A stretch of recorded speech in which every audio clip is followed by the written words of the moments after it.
গত সপ্তাহখানেকে দুই দলের শীর্ষ নেতাদের বক্তব্যে পরিষ্কার হয়েছে আওয়ামী লীগ বিএনপিকে নির্বাচনে সেধে আনবে না, আর বিএনপিও দলীয় সরকারের অধীনে নির্বাচনে যাবে না। অধিক আশাবাদী পর্যবেক্ষকেরা 2013-এর মতো এ দফাতেও ভাবতেই পারেন যে নির্বাচন আরও এগিয়ে এলে দুই দলই আপোষের একটি মাঝামাঝি ক্ষেত্র প্রস্তুত করতে পারবে।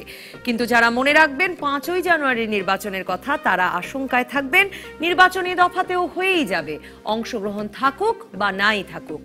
আওয়ামী লীগ যে কাউকে কোনো ডাকাডাকি করবে না এমন কথা দলের সাধারণ সম্পাদক পরিষ্কার করেছেন বিএনপি মহাসচিব নির্বাচনে যাওয়ার পরিবেশ বা ক্ষেত্র প্রস্তুত করতে বলার পর। বিএনপি কিছুদিন ধরেই আবারও জোরে সোরে বলছে যে একদিকে আওয়ামী লীগ সভানেত্রী নির্বাচনী সভা করে নৌকায় ভোট চাইবেন, অন্যদিকে বিএনপি নেতাকর্মীরা মামলা হামলা গ্রেপ্তারের ভয়ে পালিয়ে বেড়াবে অথবা জেল খাটবে। এমন হলে নির্বাচনের লেভেল প্লেইং ফিল্ড হয় না। আওয়ামী লীগের রাজনীতির বিরোধিতার জেরে জেলে গিয়েছিলেন বলে ধারণা করা হয় মাহমুদুর রহমান মান্না, সাংবাদিক শফিক রেহমান, আমার দেশ সম্পাদক মাহমুদুর রহমান, শওকত মাহমুদের মতো কয়েকজন গত বছর খানেকের মধ্যে জামিনে মুক্তি পাওয়ার পর অনেক পর্যবেক্ষকই মনে করছিলেন এটা সরকারের নির্বাচনের পরিবেশ সৃষ্টির নজির। এদের কেউ কেউ বেরিয়ে এসে কথাও বলছেন নানান ফোরামে। যে কোনো সময়ে আবার জেল জুলুমের শঙ্কা মেনে নিয়েই কি তাদের এই প্রকাশ্য বিচরণ, নাকি সরকারি তরফে বিরোধী দলের জন্য ক্ষেত্র প্রস্তুতের ইঙ্গিত দেখা যায়? সরকার সভা করতে দিচ্ছে না বটে, কিন্তু ঘরের ভেতর কথা কি বলা যাচ্ছে নির্ভয়ে? বিরোধী দলের জন্য ক্ষেত্র কিভাবে প্রস্তুত করতে পারে সরকার? এসব প্রশ্নের উত্তর দিতে আজ রাজকাহন স্টুডিওতে আছেন নাগরিক ঐক্যের আহ্বায়ক মাহমুদুর রহমান মান্না, বিএনপির vice chairman advocate Joynul Abedin এবং বাংলাদেশ বার কাউন্সিল ফিনান্স কমিটির চেয়ারম্যান অ্যাডভোকেট রেজাউল করিম। স্বাগত আপনাদের তিনজনকে। মাহমুদুর রহমান মান্না, আপনি টক শোর পরিচিত মুখ, অনেক দর্শকের প্রিয় মুখ। আপনাকে আজকে অনেক দিন পর টক শোতে পেয়ে খুব ভালো লাগছে। আমি আপনাকে দিয়ে শুরু করি যে আপনি 22 মাস জেলে থাকবার পর মুক্তি পাওয়ার পর আপনি বোধ করছেন কিনা যে কোনো ইঙ্গিত আছে যে আসলে আপনি যা বলতে চান আপনি তা বলতে পারেন এবং মুক্তভাবে নির্ভয়ে বলতে পারেন? আপনাকে আমি প্রথমে বলি যে আমি যে আজকে এখানে আসছি এটার পেছনে কোনো ইঙ্গিত আছে এরকম ব্যাপার নয় একেবারে। সেটার পেছনে অনেক অনুরোধ আছে, অনেক। সেটা হয়তো ইঙ্গিত নেই। আপনাদের যিনি সিইও এবং সম্ভবত প্রধান সম্পাদক উনি আমাকে ফোন করেছেন, বলেছেন অনুষ্ঠানের কথা।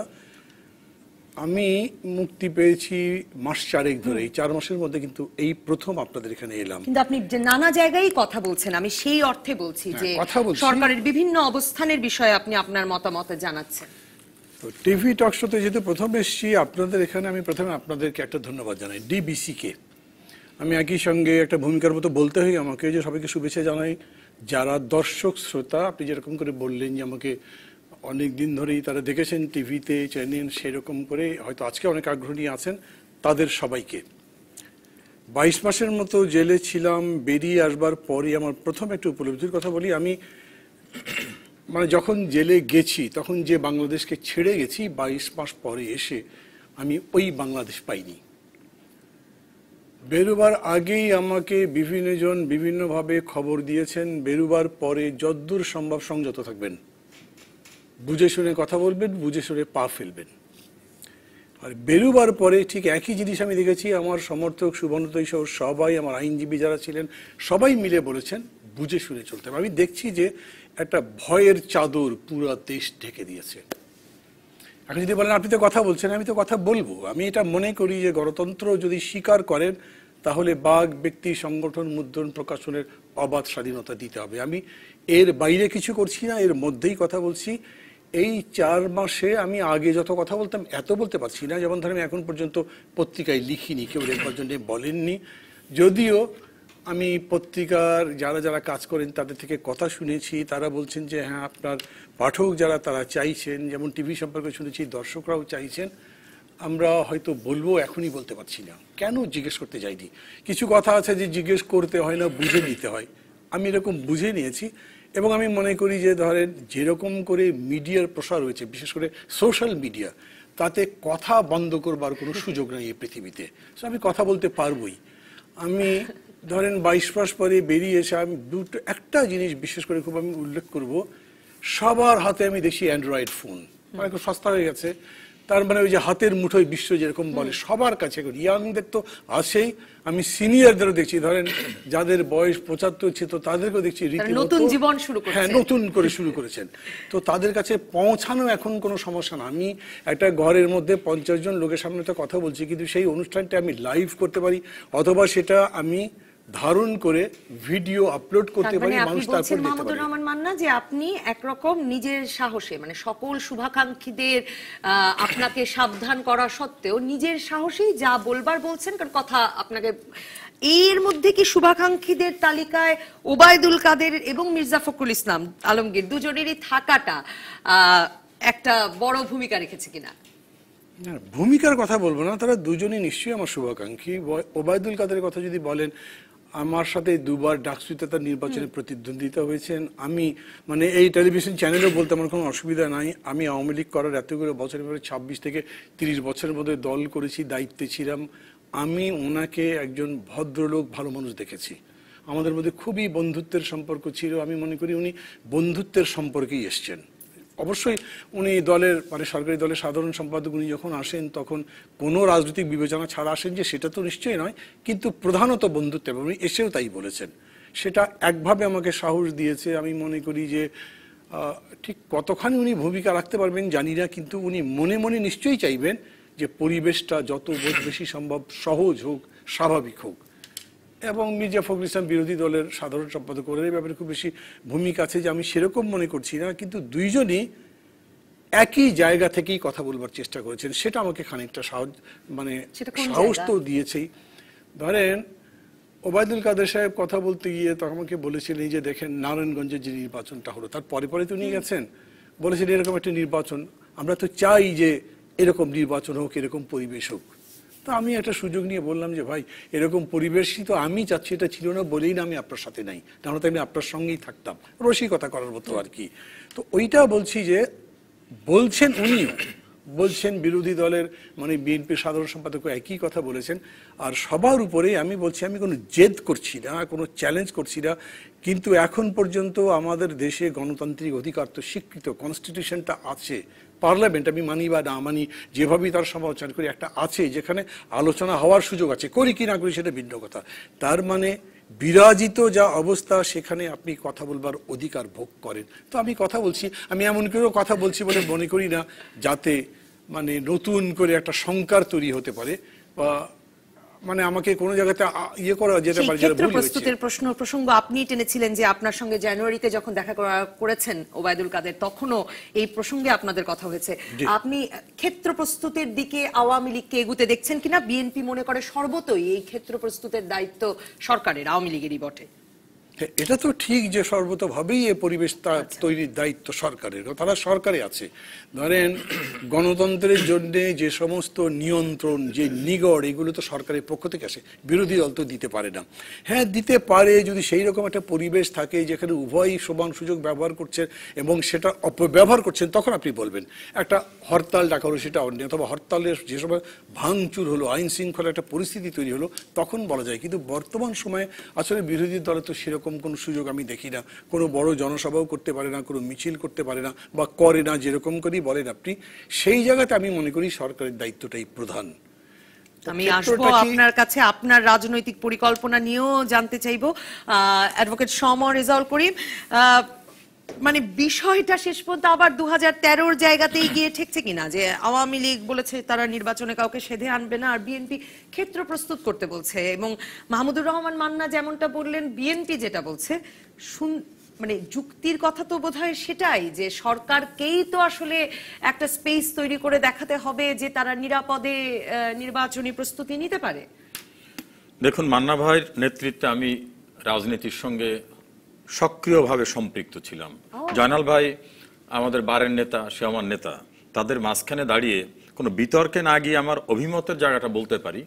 সজ্জন রাজনীতির বর্ণাঢ্য ঐতিহ্য এবং অভিজ্ঞতার আলোকে মান্না ভাই তার কথা বলেছেন। আমার জায়গা থেকে আমার যেটা মতামত, ব্যক্তিগত অভিমত, সেটা হলো রাজনীতি কেউ কাউকে আলাদাভাবে ডেকে আনার জায়গা না। রাজনীতি যারা করেন তারা দেশকে, জাতিকে সার্ভ করার জন্য আত্ম উৎসর্গ করার যে কর্মসূচি, তাতে নিজেকে অংশগ্রহণ করার। এটাকে ভাবার কোনো কারণ নাই যে কেউ কেউ পালকিতে নিয়ে আসবে অথবা কেউ কাউকে আসলে বাধা দেবে। আওয়ামী লীগের সাধারণ সম্পাদক সেদিন দেখলাম এক বক্তব্যে মানে বলছেন, কিন্তু আপনিও তো নিশ্চয়ই বলছেন যে পালকিতে আনার কথা কেউ বলছে না, সবাই বলছে যে একটা স্পেস তৈরি করার কথা, ইঙ্গিত, মানে সরকারের ইঙ্গিত। আমি আপনার কথাটাকে যদি বুঝতে পেরে থাকি, দায়িত্ববোধ সকলেরই আছে। সরকারের যেমন দায়িত্ব আছে, বিরোধী দলের দায়িত্ব আছে। বিরোধী দল যদি কোনো বিষয় তার ভালো না লাগে, তার অল্টারনেটিভ প্রপোজালটাও তার দিতে হবে। যেমন 5 জানুয়ারি নির্বাচনের পূর্বে কিন্তু মাননীয় প্রধানমন্ত্রী তাদেরকে আহ্বান জানিয়েছিলেন, নিজে টেলিফোনিক আহ্বান। তিনি তার বাড়ির সামনেও গিয়েছিলেন, তার ছেলের যদি একটা শোকাভিভূত অবস্থায়, সেখান থেকে চরম বেইজ্জতিকর অবস্থার ভিতর থেকে শিষ্টাচারীন অবস্থায় প্রধানমন্ত্রীকে ফেরত দেওয়া হয়েছে। আবার পার্লামেন্টে তারা যখন ছিল, সে সময় কিন্তু পার্লামেন্টে একটা ডিসকাশন আহ্বান জানানো হয়েছিল, তারা আসেননি। একটা পর্যায়ে কিন্তু তারা নির্বাচন বর্জন না, নির্বাচন প্রতিহত, আমি ল্যাঙ্গুয়েজটা বলছি, নির্বাচন প্রতিহত করার নামে যে ভয়াবহ নৈরাজ্য করেছিল, সারা দেশকে একটা পেট্রোল চেম্বারে, বার্ন ইউনিটে পরিণত করেছিল, ওটাও কিন্তু রাজনীতির অংশ ছিল না। এই জন্য বলছি বিরোধী দলের দায়িত্ব আছে। বিরোধী দল যদি জনমত সৃষ্টি করতে পারে, তাহলে মানুষকে আহ্বান জানাবে। নিরস্ত্র বাঙালির নেতৃত্ব নিয়ে বঙ্গবন্ধু পাকিস্তানের প্রতিষ্ঠিত সরকারের বিরুদ্ধে অঙ্গুলি হেলনে সারা দেশ অচল হয়ে গেছিল না? এখন মানুষকে যদি আকৃষ্ট করতে পারে বিরোধী দল, সরকার যদি অনাকাঙ্ক্ষিত কিছু করে, সেক্ষেত্রে বিরোধী দলের আহ্বানে মানুষ সাড়া দেবে, সরকার অচল হয়ে যাবে। এখন বিরোধী দলকেও সেই ক্ষেত্রে যৌক্তিক জায়গায় আসতে হবে। যৌক্তিকটা কি? ধরেন বিরোধী দল এখন বলছে যে নির্বাচনকালীন একটা নিরপেক্ষ সরকার করতে হবে, যে নামই করুক না কেন। এই নিরপেক্ষ সরকারের ফর্মুলাটি কি? আজ পর্যন্ত কোনো ফর্মুলা তারা দিয়েছে? এক এক সময় একটা ফর্মুলা দিয়েছে, বলেছেন 18 নভেম্বর যে দেবেন, খুব না তারা কয়েকটা ফর্মুলা দিয়েছিল। তারা একটা বলছিল 2টি কেয়ারটেকার গভর্নমেন্টের যারা অ্যাডভাইজার ছিল তাদের নিয়ে করতে হবে। পরে দেখা গেল তাদের অনেকে বেচাই নেই, অনেকের বয়সই নেই। আর একবার তারা একটা কথা বলছিল বিভিন্ন শ্রেণীর লোককে নিয়ে আসতে হবে। কাকে কিভাবে আনা হবে? কারণ কনস্টিটিউশন পারমিট করতে হবে। আমার কনস্টিটিউশন যেটা নাই সেটা তো আনা যাবে না।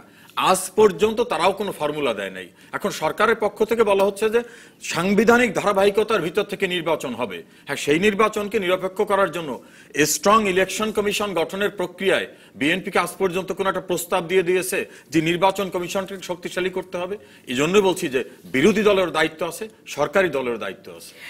অ্যাডভোকেট জয়নুল আবেদিন, রূপরেখার একটা অপেক্ষা আমরা 18 নভেম্বর থেকে করছি, যে বেগম খালেদা জিয়া দেবেন বলছেন, এবং তখন বিএনপি প্রতি সহানুভূতিশীল অনেক পর্যবেক্ষক, অনেক বুদ্ধিজীবী তারাও বলছিলেন যে এবার হয়তো সংবিধানের ভেতর থেকে কিছু একটা ফর্মুলা দেবেন বলেই বেগম খালেদা জিয়া তত্ত্বাবধায়ক শব্দ ব্যবহার না করে নির্বাচনকালীন নিরপেক্ষ সহায়ক সরকারের কথা বলছেন। সেই ফর্মুলাটা কবে আসবে? কারণ 2013 ফর্মুলার কি কি সমস্যা ছিল সেটা তো অ্যাডভোকেট সমর রেজাউল করিম পরিষ্কার করেছেন। নবনীতা, আপনাকে ধন্যবাদ।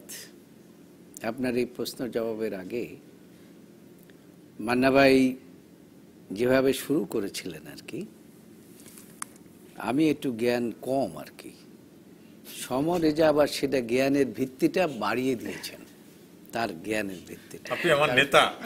আমি ছোট জ্ঞানে যা বুঝি, ছোট জ্ঞানে যা বুঝি, আমার যা অল্প জ্ঞানে, সেটা হচ্ছে মান্না ভাই একটা জিনিস বলেছেন। আমি ভাবছিলাম যে আমার ভাই সমর রেজাউল করিম হয়তো এই জিনিসটাকে একটু পরিষ্কার করবেন, কিন্তু না করে আর ঘোলাটের মধ্যে নিয়ে গেল কেন আমি বুঝতে পারি না। এখানে বিষয়টি হচ্ছে যে গণতান্ত্রিক পরিবেশ, এটাই মান্না ভাই বলতে চেয়েছিলেন, যে একটা অবস্থায় রেখে দেখে গিয়েছিলাম আর জেলখানার থেকে এসে সেই অবস্থাটা দেখলাম না। কি দেখলেন না সেটা হচ্ছে বড় কথা। এখানে 5ই জানুয়ারিতে কি হলো না হলো, তার আগে কি হলো না হলো, এইটা দেশবাসী জানে, আমরা সকলেই জানি। এটা নতুন করে আমার এই ভাইয়ের কাছ থেকে এখন আর এইটা বারবার একই মুখস্থ জিনিস আমাদের এটা ইশার বিষয় না, ফর্মুলা লাগে না। দেখেন, এই দেশটা কিন্তু আমাদের সকলের। এই দেশটা আমরা সকলেই বলি যে মুক্তিযোদ্ধার চেতনায় দেশ।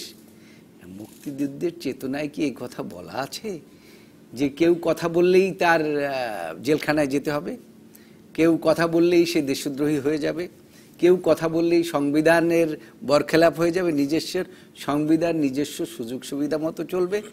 সংবিধানে যে সমস্ত অধিকারগুলো দেওয়া আছে, এই যখন সুযোগ সুবিধা হয় তখন বলে যে সংবিধান মোতাবেক নির্বাচন হবে। আর একটা জিনিস আমি জানি না এত প্রশ্ন করে আসলে মাহমুদুর রহমান মান্নাকে বিপদে ফেলা হবে কিনা, তবু জিজ্ঞেস করতে চাই অ্যাডভোকেট জয়নুল আবেদিন। এই যে মানে আমি প্রায়শই দেখি যে বিএনপির বিভিন্ন নেতারাও যখন মানে এরকম কারাবরণের শিকার হন, মামলার শিকার হন, অনেকে ফিরে কথা বলেন, অনেকে বলেন না। কে কথা বলবেন, কে কথা বলবেন না, এটা কিভাবে ঠিক হয়? এটা কি মানে এই বিষয়ে আপনার ধারণা আমি কি? একটু মানে জি। শেষ করি আর কি। সেটা হচ্ছে যে যেটা বলতেছিলাম আর কি, যে প্রায়শই বলা হয় এই প্রধানমন্ত্রীর আন্ডারে এই নির্বাচন করতে হবে। এটা যখন মন্ত্রীরা বলে, সরকারের লোকেরা বলে, তখন নিশ্চয়ই একটা বিরোধী দল বা দেশের জনগণের, বিরোধী দল বাদ দেন, জনগণের একটা ভাবনার বিষয় রয়েছে। আর এই নির্বাচন হবে ইলেকশন কমিশনের আন্ডারে, কিন্তু এই কথাটা কিন্তু বলছেন না সরকারি দলের নেতৃবৃন্দ, মন্ত্রী সাহেবরা। এই আজকেও শুনলাম, আবার বেগম খালেদা জিয়া বলেন হাসিনার অধীনে নির্বাচনে হ্যাঁ, যাব না। তো হাসিনার এটা অধীনে বলার নির্বাচনে যাওয়ার তাহলে কাগজে কলমে সেখানে পাল্টা প্রশ্ন ওইটাই আসে। হ্যাঁ, যখন এটা সরকার থেকে বলা হয়, হ্যাঁ। তখন কিন্তু পাল্টা প্রশ্ন ওইটাই আসে যে আমরাও হাসিনার অধীনে নির্বাচনে যাব না। তো কি অন্যায়? এখন কথাটা হচ্ছে যে গণতান্ত্রিক পরিবেশ, লেভেল প্লেইং ফিল্ড। আমি জানি না, মান্না ভাই তো রাজনীতি করেছেন, আমিও একটা ছাত্র রাজনীতির থেকে এসেছি, যে প্রত্যেকটা সময় একটা অকেশনেও যদি একটা সভা করতে হয়, তাইলে পরে পারমিশন নিতে হবে।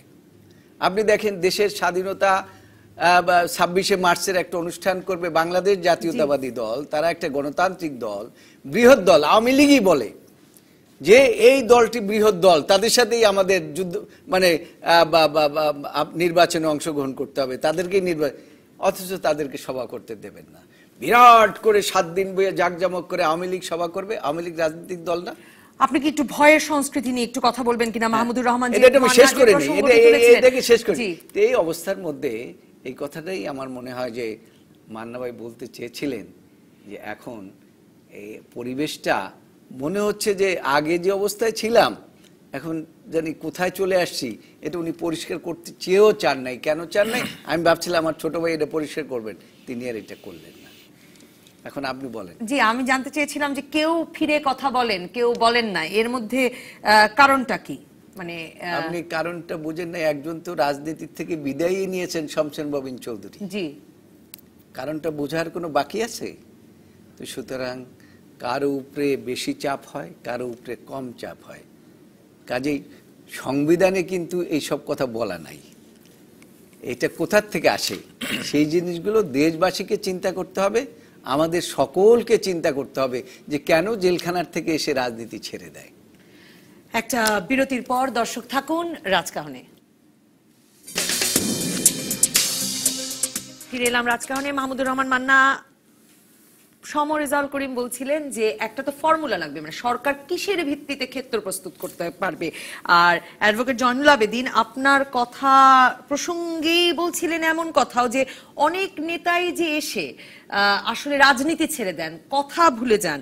হ্যাঁ, এর একটা এই আপনার ভয়ের সংস্কৃতির বক্তব্যের সঙ্গে তিনি সেই প্রসঙ্গটি মেলাচ্ছিলেন, সেই দিকটিও কি আছে কিনা? বুঝিনি প্রশ্নটা। আমি বলতে চাচ্ছি যে আপনি কথা বলছেন, আমি অ্যাডভোকেট জয়নুল আবেদিনকে জিজ্ঞেস করেছিলাম যে বিএনপি নেতাদের অনেকে ফিরে কথা বলছেন না কেন। অ্যাডভোকেট জয়নুল আবেদিন মনে করাচ্ছিলেন যে বিএনপি নেতাদের কেউ কেউ এমনকি রাজনীতিও ছেড়ে গেছেন। কাজে কে রাজনীতি করবেন, কে করবেন না, কে কথা বলবেন, কে কথা বলবেন না, অ্যাডভোকেট জয়নুল আবেদিন বলছেন এটা কার উপর কেমন চাপ আছে তার উপর নির্ভর করে। এটা কি সাহসের উপরেও নির্ভর করে কিনা, কার কতটা সাহস আছে? উনি একজনের নামই বলেছেন, সেটা হচ্ছে শমশের ববিন চৌধুরী। শমশের ববিন চৌধুরী যে কথা বলে একদম বন্ধ করে দিয়েছেন সেরকম কিন্তু না। আমি তো কিছুদিন আগে তাকে টেলিভিশনে কথা বলতে দেখলাম। জি, আমাদের এখানে উনি অনেকবার এসেছেন। মানে আমি অত দেখিনি, আমি একটা জিনিস সময় দেখলাম এবং সেটা তার রাজনীতিকে অনেক জায়গাতেই স্পর্শ করে উনি কথা বলেছেন। উনি যে কেন বিএনপি ছেড়ে দিলেন তা কিন্তু আমরা জানি না, আমি জানি না অ্যাটলিস্ট যে ওনার বক্তব্যটা কি, কেন ছাড়লেন। এটা অনেক কারণ হতে পারে। যেমন উনি একটা ইঙ্গিত করবার চেষ্টা করেছেন যে অনেক ভুল ছিল, অনেক ভুল, ওটা সাথে নিয়ে উনি চলতে চান না। এটা সাহসের প্রশ্ন যদি বলেন তো শমশের ববিন চৌধুরীকে তো আমি একজন সাহসী মানুষই বলবো। আমি যদি ধরেন কথার কথা, আমি এখন কথা বলছি, যদি কেউ বলে যারা মাহমুদুর রহমান মান্নার খুব সাহস, কিন্তু আমি বলবো না যে শমশের ববিন চৌধুরীর সাহস আমার চাইতে কম। উনি একজন বড় মুক্তিযোদ্ধা ছিলেন, উনি লড়াই করেছেন এবং সেই জন্য তার কোনো খুব আকাঙ্ক্ষা ছিল, কিছু পাবার জন্য শুরু করেছেন, এরকমও নয়।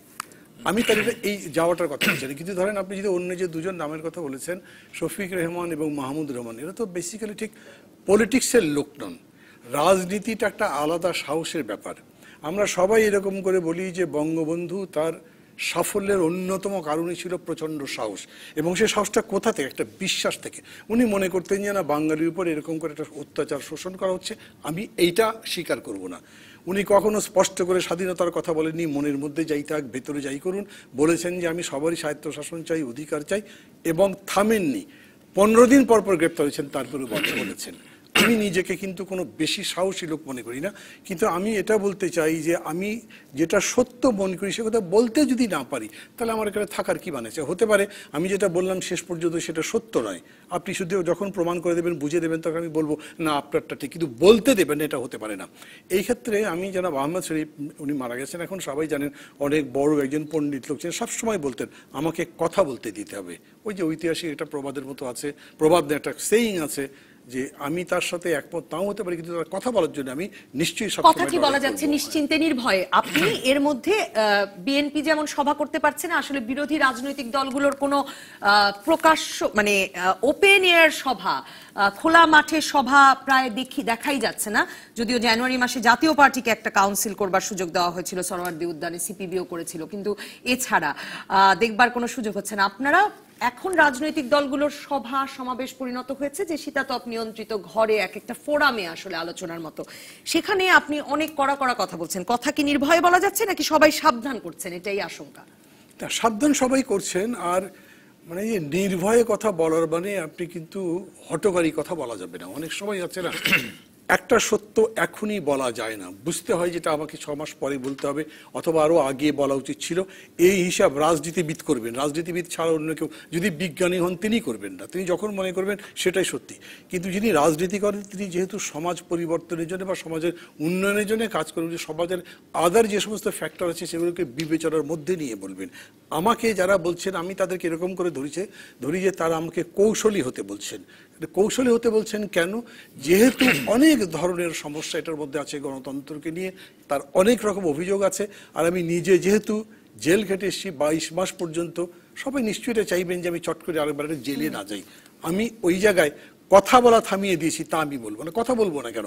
আমি যখন মনে করছি যে একটা জিনিস ভুল হয়েছে, ধরেন আমি দেখলাম এর আগে সম্ভবত আপনি একটা অনুষ্ঠান করলেন হাওড়ের উপরে, তো হাওড়ের উপরে আমি কথা বলবো না কেন? এটা একদম মানুষের বাঁচার অধিকার। এই হাওড়ের লোকজন নববর্ষ করতে পারেন, এই হাওড়ের লোকজনের গণতান্ত্রিক অধিকার, তার মৌলিক অধিকার পাওয়া যাচ্ছে না, এটা বলবো। আমি মনে করি এই বলাকেও যদি বাধা দিতে চাই তাহলে সেটা আমি মানবো না। এখন বাংলাদেশের রাজনীতি যে অবস্থায় আছে, মানে আপনারা আবারও বলছেন যে একটা নির্বাচনের, আপনিও কিছুদিন আগে বলেছেন যে একটা নির্বাচন, নিরপেক্ষ নির্বাচনের পরিবেশ সৃষ্টি করলে আপনারাও নির্বাচনে আসবেন। ব্যাপারটা প্রায় 2013-র জায়গাতেই রয়েছে কিনা? এর মধ্যে 5ই জানুয়ারি নির্বাচন হয়ে গেছে, কিন্তু আসলে এগোয়নি বলে মনে হচ্ছে কিনা এখন? যে আওয়ামী লীগও বলছে যে কোনোভাবেই তারা নির্বাচন করবে, আর বিএনপি বলছে যে তাদেরকে পরিবেশ দিতে হবে একটি, এবং আওয়ামী লীগকে সেই পরিবেশ। আপনি নিউজ পড়বার সময় যেটা বললেন আমি সেটা শুনলাম, আমি আগে এটা দেখিনি। যেন ওবায়দুল কাদের যেরকম করে বলেছেন, আসলে আমার এই কথাটা ভালো লাগেনি। কাউকে আমি সেধে আনবো না, ডেকে আনবো না, মানে এই কথা থেকেও বলতে পারে কেন ডাকতে যাবো, আসলে আসুক, না আসলে আসুক, কিন্তু ক্ষমতায় থেকে এরকম করে না বলা উচিত আমি মনে করি। কারণ দায়িত্ব হচ্ছে সবাইকে নিয়ে একটা অংশগ্রহণমূলক নির্বাচন করা। রেজাল্ট করিম একটা প্রশ্ন তুলেছেন যে ডাকবেন কিসের ভিত্তিতে? আসলে মানে এর আগে একটা প্রস্তাব আওয়ামী লীগের তরফ থেকে দেওয়া হয়েছিল, এবার বিএনপির দায়িত্ব কিনা একটা প্রস্তাব দিয়ে বলা যে এটাতে ডাকা যায় না। কিনা? আমি ওই বিতর্কে পরে যাচ্ছি। আমি বলছি প্রথম কথা, আপনি আগেই যখন বলেন আমি ডেকে আনবো না, তার মধ্যে একটা নেতিবাচক অ্যাপ্রোচ থাকে। আপনি বরঞ্চ পজিটিভ থাকেন যে আমি চাই সবাইকে নিয়ে নির্বাচন করতে, কিন্তু কেউ যদি একটা অন্যায় দাবি করে আমি সেটা মানতে পারবো, নাও মানতে পারি, মানে এই কথাটাকেই একটা ইতিবাচকভাবে বলা যেত। আমি টোনটাকে নেগেটিভ মনে করছি, এই জন্য আমি বললাম। আর যেটা আপনি বলছেন এটা ফর্মুলা দেওয়া, সেই ফর্মুলা সম্পর্কে আমি কিন্তু বিএনপি যেরকম করে বলে আমি মনে করি, এবং আওয়ামী লীগ বলে আমি মনে করি এই জায়গা থেকে বলার বিষয় না। খেয়াল করে দেখবেন শাহাবুদ্দিনের সরকার যখন প্রতিষ্ঠিত হলো তখনও ফর্মুলার কথা বলেছে। আমরা কিন্তু আগে ফর্মুলা দিই, আগে বলেছি একটা নিরপেক্ষ সরকারকে নির্বাচন দেবেন, সেটা মানেন আপনি। আন্দোলনের শক্তি ছিল, এরশাদ সাহেবকে মানতে হয়েছে, তারপরে আমরা ফর্মুলা দিয়েছি, এবং সেই ফর্মুলা অনেক কষ্টে নির্বাচনের মানে প্রয়োজনে কনস্টিটিউশনকে অ্যামেন্ড করে জোড়া লাগিয়ে মানানসই এবং সংগতিপূর্ণ করা হয়েছে। তার মানে বিএনপির দাবি আগে মেনে নিয়ে তারপরে ডাকাডাকি করতে হবে। বিএনপির দাবি বলে না, এটা আমি আমারও দাবি। সেরকম একটা নির্বাচন যেটা অংশগ্রহণমূলক হতে পারে, অংশগ্রহণমূলক নির্বাচন করতে হবে, না হলে আমি মনে করি দেশে আরো বেশি সমস্যা হতে পারে, এবং সে দায়িত্ব আমি মনে করি সরকারের। এখন সরকার আমাকে বলতে পারে তো অন্যায় দাবি একটা অযৌক্তিক কথা বলবেন, তাই কি মানতে হবে? আপনি সেরকম অ্যাটিটিউড দেখান যে আপনি করতে চান, তারপরে কি অযৌক্তিক কিছু করলে নিশ্চয়ই জনগণ তার পক্ষে থাকবে না। অ্যাডভোকেট সমর রেজাউল করিম, এই শঙ্কাগুলো তো থাকেই যে যদি এখন থেকে একটি ফর্মুলা, মানে সরকারও যদি চেষ্টা না করে একটি মাঝখানে একটি ক্ষেত্র প্রস্তুত করবার, তাহলে তো আসলে আপনি যেগুলো বলছিলেন যে সন্ত্রাস, গাড়ি পোড়ানো বলুন, নির্বাচন প্রতিহত করা বলুন, প্রত্যেকটি তো আবার ফিরে ফিরে আসবে এবং সেগুলোর তো ফল আমাদের বইতে হবে। দেখুন, মৌলিক জায়গাটা মান্না ভাই যেটা বলছেন যে বিশ্বাসের জায়গা যদি দৃঢ়তা ধারণ করে রাজনীতিবিদরা রাজনীতি করেন, তাহলে তার আত্মবিশ্বাসটা সেরকম হবে যে তিনি একটা ফ্রি ফেয়ার ইলেকশন করে জনমতকে কাজে লাগিয়ে রাষ্ট্র ক্ষমতায় গিয়ে মানুষের কল্যাণে কাজ করবেন। বিশ্বাসের জায়গাটা যখন দুর্বল হয়ে যায়, রাজনীতির আদর্শিক জায়গাটা যখন দৃঢ় থাকে না। একটা লোকের কথা বললেন শমশের মবিনী চৌধুরীর কথা, বিএনপির আরো অনেক নেতা প্রকাশ্যে স্টেটমেন্ট দিয়ে বলছে না যে bye bye BNP, tata BNP, এরকম বলে নাই? দীর্ঘদিন সম্পাদকীয় পোস্টে ছিল। আবার আওয়ামী লীগে আবার লোক বেশি হয়ে গেছে, সেটাও সত্যি না, সেটা বলছি। আবার দেখুন, বিএনপির সবচেয়ে দুর্দিনের শুভাকাঙ্ক্ষী যারা ডক্টর জাফরুল্লাহ চৌধুরী, তারা কি বলছে? প্রফেসর এমাজউদ্দিন, বদরুদ্দোজা চৌধুরী বলছে এই বিএনপি কে আর কিছু হবে না, ম্যাডামের উপস্থিতিতে বলছে এই বিএনপি আর সেই বিএনপি নাই। তাদের সবচেয়ে বড় শুভাকাঙ্ক্ষী হিসাবে যাদের পরিচিতি আছে ক্রান্তিকালে, সেই মানুষগুলোও কিন্তু বলছে বিএনপি।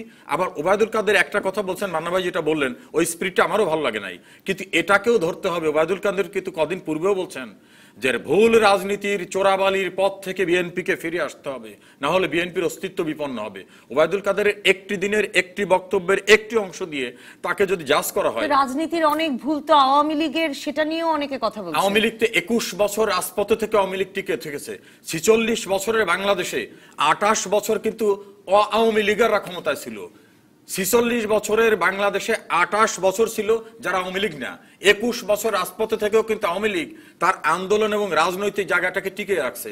জিল্লুর রহমানের মতো লোক, মতিয়া চৌধুরী তো পরবর্তী আওয়ামী লীগ হলো মতিয়া চৌধুরী, জিল্লুর রহমান, নাসিম সাহেব, ইভেন মান্না ভাই সহ অনেক মানুষ রাজপথে ফিজিক্যালি নিগৃহীত হওয়ার পরেও তারা কিন্তু রাজপথ ছেড়ে যায় নাই। এখন গ্রেপ্তারের ভয়ে যদি হারিয়ে যান বা কথা বন্ধ করে দেন, তাহলে তিনি রাজনীতি করার সৎ সাহসিকতা নিয়ে এই জায়গায় আছেন কিনা। আমি মনে করি আওয়ামী লীগের দায়িত্ব আছে বড় দল হিসেবে, অন্যদেরকে অ্যাকোমোডেট করতে হবে।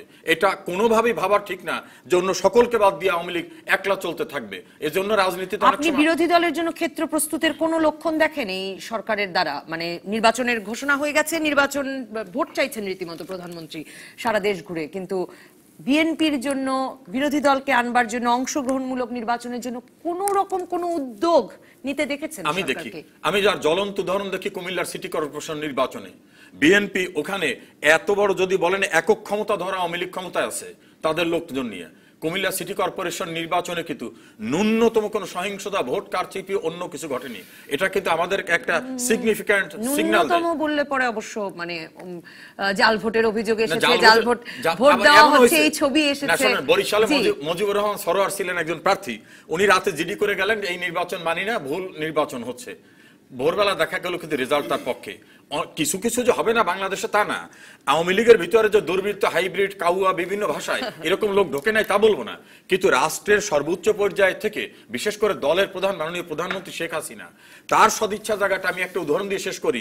উনি যখন অস্ট্রেলিয়ায় ছিলেন, নারায়ণগঞ্জ সিটি কর্পোরেশন নিয়ে ওনাকে প্রশ্ন করা হলো, আপনার প্রার্থী তো হেরে গেছে, এখন কি বলবেন? উনি বলছিলেন, আমার প্রার্থী হেরে গেছে, তার চেয়ে আমার আনন্দের হলো গণতন্ত্রের বিজয় হয়েছে।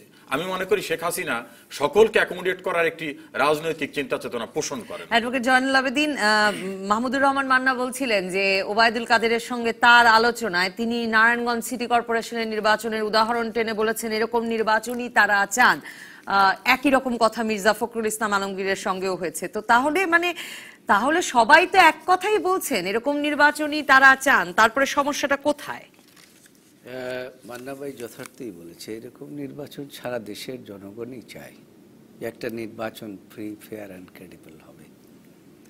কিন্তু আমার ভাই একটা কথা বলে, বিশ্বাস স্থাপন, কোথায় বিশ্বাস স্থাপন করব, কার উপরে বিশ্বাস স্থাপন? নিজের উপরে, রাজনীতির উপরে। এখন আমি আমার রাজনীতির উপরে বিশ্বাস স্থাপন করেই তো এখনো আমি বাংলাদেশ জাতীয়তাবাদী দলে আছি, কিন্তু এই বিশ্বাস স্থাপন করতে পারতেছি না যে আমি নির্বাচিত হলে পরে আবার আমি ওই যেই পদের জন্য নির্বাচিত হলাম ওখানে আমি থাকতে পারবো।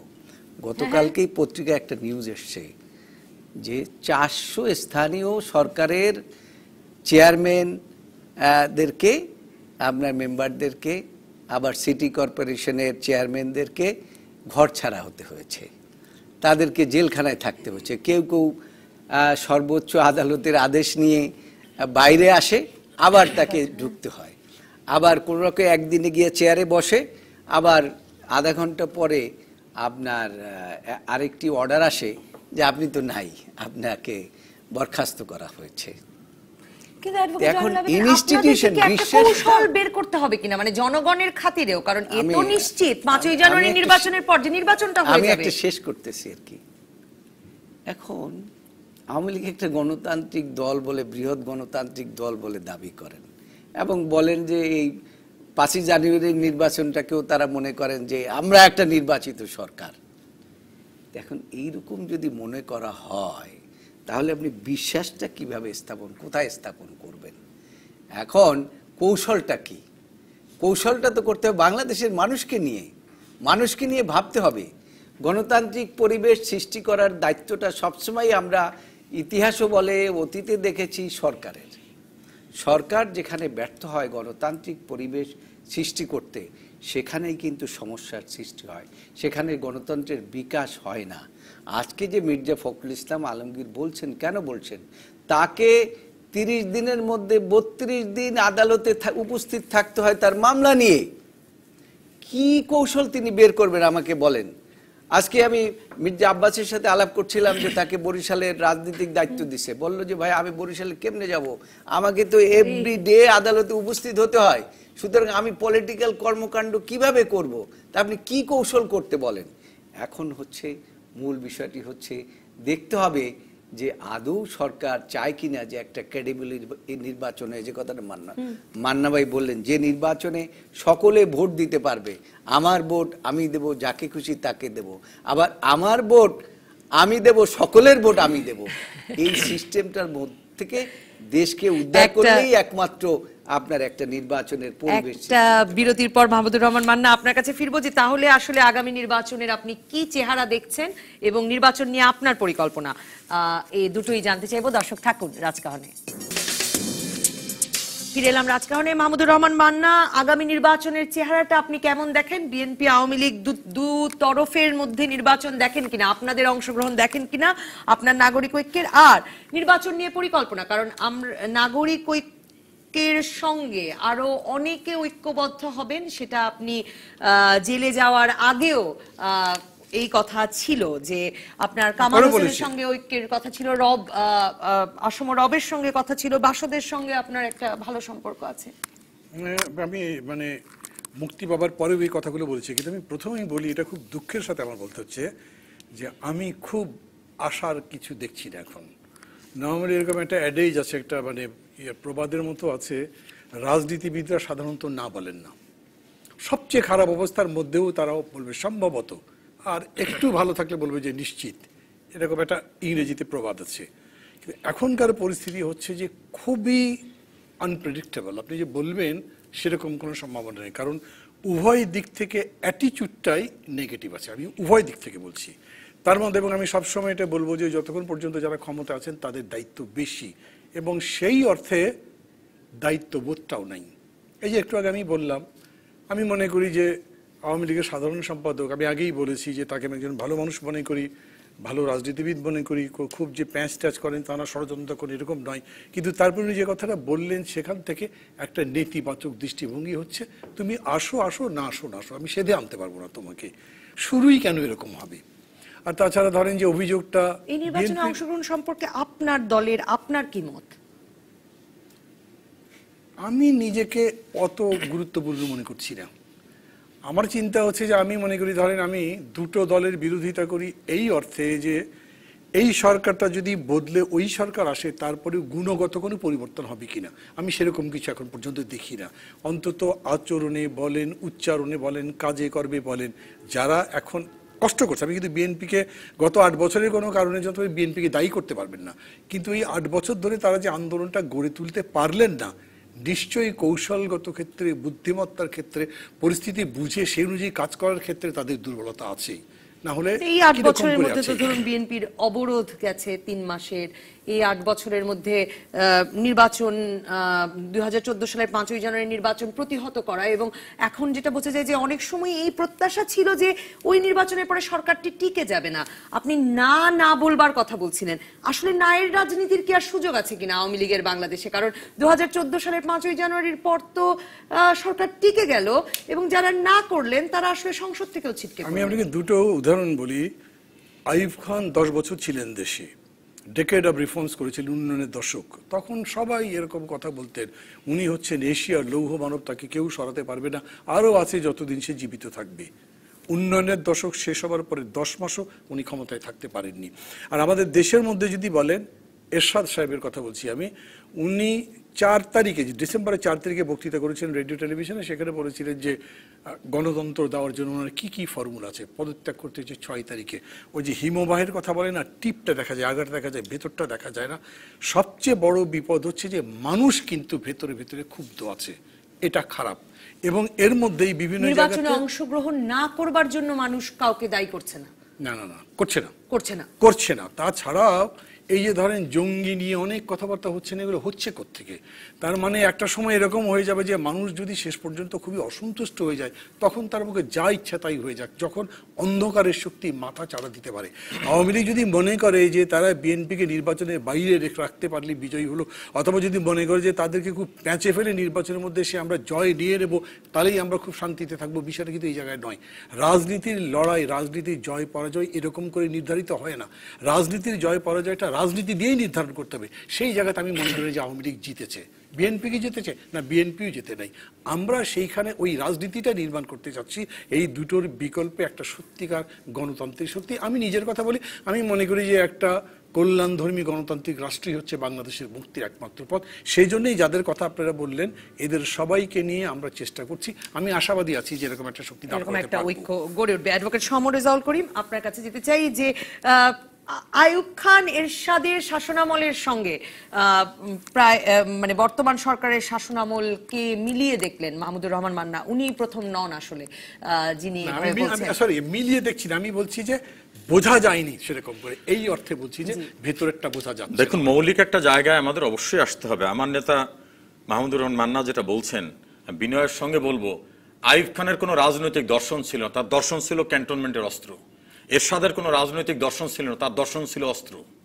এবং দুজনই ছিলেন স্বৈরাচার, সামরিক স্বৈরাচার ছিলেন দুজন। সেই জায়গায় আওয়ামী লীগ হচ্ছে বর্ণাঢ্য 68 বছরের রাজনীতির পথ পরিক্রমায় সৃষ্ট একটা ইনস্টিটিউশন।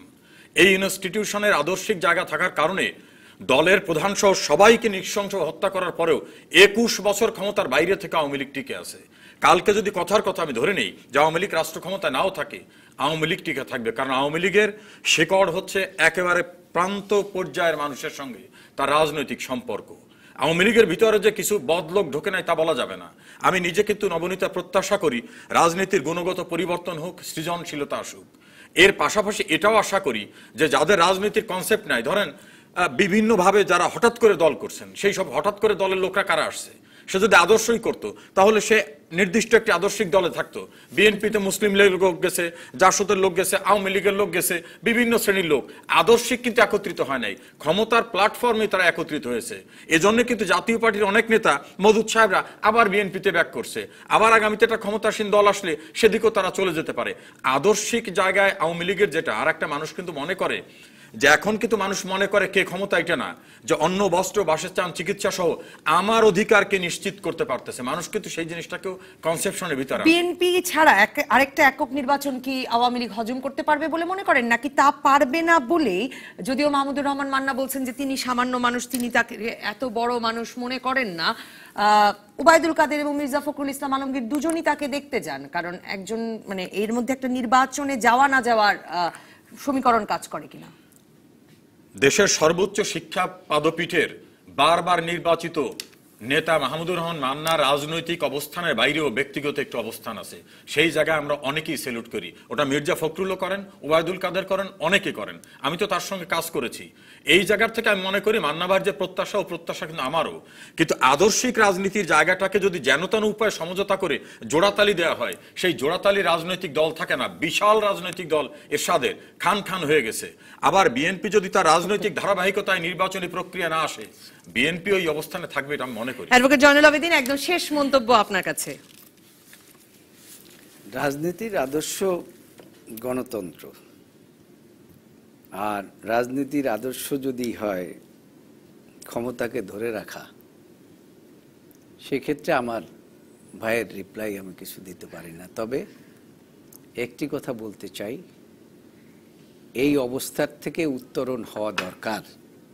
না হলে যারা আজকে মনে করেন যে ডেকে আনবেন না বা ডাকবেন, এরা দেশের মঙ্গল চায় বলে আমি অন্তত বিশ্বাস করি। অসংখ্য ধন্যবাদ অ্যাডভোকেট জয়নুল আবেদিন, অ্যাডভোকেট সমর রেজাউল করিম, মাহমুদুর রহমান মান্না। অসংখ্য ধন্যবাদ দর্শক যারা সঙ্গে ছিলেন। আজ আপনাদের আর সাফল্য গাথা দেখাবার সুযোগ হলো না।